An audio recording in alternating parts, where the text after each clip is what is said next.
On est là, on se retrouve pour une nouvelle vidéo. Salut à toi, j'espère que tu vas bien, j'espère que tu te portes bien.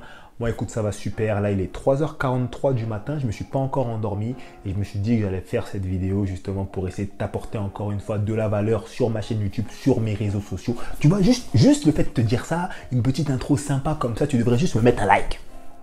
Voilà, tu devrais juste me mettre un like. Le silence est fait pour que tu mettes le like. Donc mets le like. Nouvelle vidéo aujourd'hui, comme tu as pu le voir dans le titre, on va voir comment manquer à une femme. Alors, je sais que manquer à une femme, c'est l'objectif d'énormément d'hommes et énormément d'hommes ne savent pas forcément comment faire alors que le principe est simple. La pratique peut être un petit peu plus compliquée selon la personne que tu vas avoir devant toi parce que forcément, on est des êtres humains, on n'est pas des bottes de conserve, donc il n'y a pas de technique unique qui s'applique sur absolument tout le monde, ça n'existe pas. Mais dans cette vidéo, je vais te donner vraiment les clés, en tout cas la clé, puisqu'il n'y en a qu'une selon moi, pour manquer à une femme. Donc on démarre tout de suite. La seule et unique chose que tu dois faire pour créer du manque chez une femme, c'est tout simplement de ne pas être acquis. C'est tout. Tu n'as absolument que ça à faire. Tu sais, je vais t'expliquer un petit truc. Quand j'étais jeune, je travaillais au McDo. Comme beaucoup de gens ont travaillé au McDo et beaucoup de personnes travaillent encore au McDo. Voilà, c'est pas le meilleur métier du monde, mais bon, quand il faut faire des sous, il faut faire des sous. Et quand tu travailles au McDo, tu as la possibilité de manger les sandwichs du McDo. Donc, je pouvais manger des Big Mac, je pouvais manger des filets aux fiches. Bon, je ne mange pas de sandwich là, mais bon, bref. Je pouvais manger les frites du McDo, etc., gratuitement.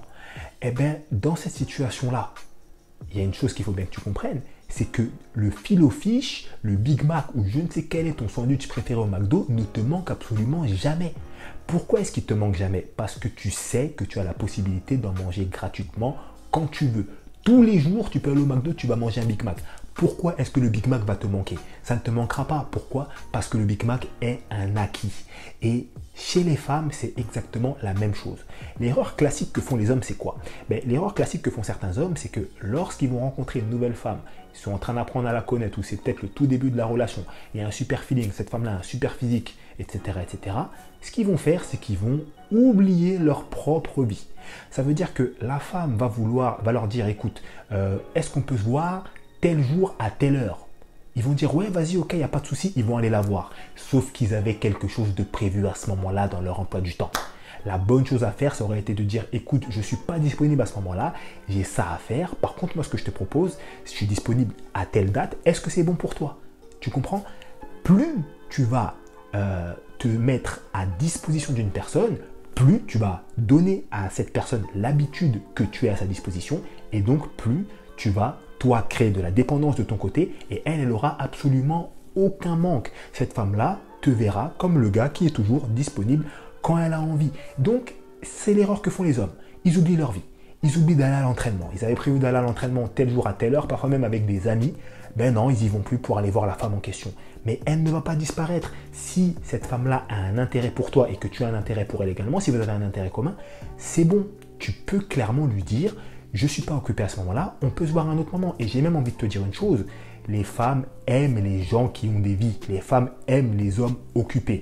Tu sais, il y a une erreur également très fréquente que font beaucoup d'hommes, c'est que, par exemple, à partir du moment où ils vont rencontrer une nouvelle femme, ils vont plus rien montrer sur les réseaux sociaux alors qu'ils avaient l'habitude de le faire. Tu sais, nous, on est la génération Snapchat, Instagram, on fait des stories, on montre partout où on est, tout le temps, avec qui, etc. Bon, moi, je suis pas trop dans ça, mais bon, bref, c'est ce que font la majorité des gens de ma génération. Et donc, disons qu'un homme doit sortir avec ses amis au bar, par exemple, une soirée au bar qu'ils ont l'habitude de faire. Il y a beaucoup d'hommes, ils vont plus le faire, ils vont plus snapper. En fait, ils vont se dire, ouais, mais non, attends, je viens de la rencontrer. Si elle voit que je suis au bar, elle va se dire que je suis quelqu'un qui sort. Peut-être que ça va pas lui plaire. Elle va peut-être se rapprocher d'un autre homme, etc. Erreur monumentale. Parce que ça peut arriver que dans très peu de situations. Si cette femme-là a un intérêt pour toi et qu'elle sait que tu fais ça, en fait, c'est pas ça qu'elle va se dire, en fait. Cette femme-là, en voyant ta story, qu'est-ce qui va se passer? Cette femme-là, il y a de très fortes chances, je dis bien, il y a de très fortes chances pour qu'elle se dise, ah purée, il est parti à ce bar-là, ça avait l'air super cool, il a l'air d'avoir passé une bonne soirée, il a l'air de s'être bien amusé. Purée, j'aurais voulu être avec lui là-bas. J'aurais bien aimé être là-bas avec lui. Voilà ce que les gens se disent. Voilà ce que les gens se disent quand ils voient vos stories. Les gens n'ont pas peur que vous partiez, les gens n'ont pas peur que... Non, ça c'est faux ça.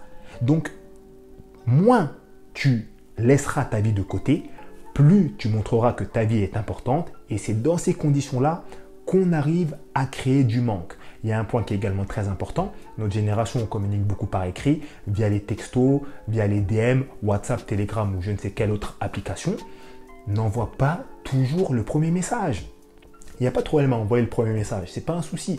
Je suis pas le gars qui va te dire ouais, n'envoie jamais le premier message parce que sinon ça veut dire que je ne sais quoi. Non, je suis pas d'accord avec cette idée-là. Mais ce que je te dis, c'est que si tu vois que ça fait plusieurs jours, que c'est toujours toi qui envoie le premier message, ben, au bout d'un moment, il faut peut-être prendre un peu de distance, reculer un petit peu et laisser le champ à cette personne-là pour pouvoir envoyer le premier message. Parce que si tu l'envoies toujours, ben, dans la tête de cette femme-là, il va y avoir petit à petit une habitude qui va être créée et elle va se dire, ben écoute, Claude ou Jean-Paul ou je ne sais pas comment tu t'appelles, tous les jours, à 9 h, c'est lui qui m'envoie le premier message. Laisse-lui un peu d'espace pour qu'elle le fasse aussi, tu vois. L'élément capital pour créer du manque chez une personne, c'est de lui offrir ton absence, tout simplement. Donc, tous les hommes qui essayent de créer du manque chez une personne, mais en étant toujours là, ça ne fonctionne pas. Par définition, un manque, c'est quelque chose qui te manque. Il faut que tu n'aies pas cette chose-là à ta disposition pour qu'elle te manque, tu vois. Moi, en ce moment, je fais souvent des vidéos. Ça ne me manque pas de faire des vidéos parce que j'en fais tout le temps. Mais peut-être que si je prenais une pause de 2 mois, ben, ça me manquerait de faire des vidéos. C'est totalement normal. C'est la logique à appliquer. Beaucoup d'hommes ont peur de ça. Beaucoup d'hommes ont peur de se mettre en retrait. Et ils pensent qu'il y a d'autres hommes qui vont être sur le marché, etc., etc. Bien sûr qu'il y aura d'autres hommes qui vont être sur le marché. Mais la question qu'il faut se poser, à quel moment il n'y a pas d'autres hommes sur le marché? Tu peux être en couple, marié avec une femme depuis 10, 15, 20 ans, il y aura des autres hommes qui seront sur le marché. Alors après, ben, ta femme, si elle est carrée, ben, elle va les rejeter. Mais les hommes seront là. Prends de la distance, laisse-lui du champ, occupe-toi de ta vie, montre que tu t'occupes de ta vie, montre que tu as une vie intéressante, que tu as une vie sociale, que tu as une vie sportive, que tu as des projets, que tu fais des choses, que tu es quelqu'un d'intéressant, qui fait des choses intéressantes. Et c'est comme ça que tu vas réussir à créer le manque chez une femme. Alors maintenant, il ne faut pas croire que tu vas faire ça au bout de 2 jours en fait et tu vas créer du manque chez une femme. Peut-être que tu vas créer du manque chez une femme, mais peut-être que chez une autre, tu ne créeras pas de manque. Pourquoi? Parce qu'on est des êtres humains. Chaque être humain est différent et par conséquent, il n'y a pas de règles strictes à appliquer dans les relations humaines. Ça, c'est un point vraiment qu'il faut comprendre. Il n'y a pas de règles strictes dans les relations humaines. Je ne peux pas te dire qu'il faut tel laps de temps pour ceci, tel laps de temps pour cela. Et tous ceux qui vont te dire ça, ce sont des menteurs. Ce sont des menteurs parce que sinon, en fait, ces gens-là me connaissent mieux que moi-même. Tu comprends ce que je veux dire? Chacun est différent, garde ça en tête. Ce que je t'invite à faire maintenant, c'est à me laisser ton avis sur cette vidéo dans les commentaires, ça m'intéresse. Je t'affiche mon numéro pour le coaching juste en dessous, n'hésite pas à me contacter. Si tu as ce problème-là, je peux t'aider à mettre un plan en place justement pour manquer à une personne. On travaillera ensemble main dans la main pour atteindre cet objectif-là. Et puis moi, je te laisse là. Je te souhaite une excellente journée ou une excellente soirée. Ça dépend de quelle heure tu regardes ça. Moi, là, il est 3 h 59, donc 4 h du matin. Je vais aller dormir. Je te dis à la prochaine. Salut à toi et porte-toi bien.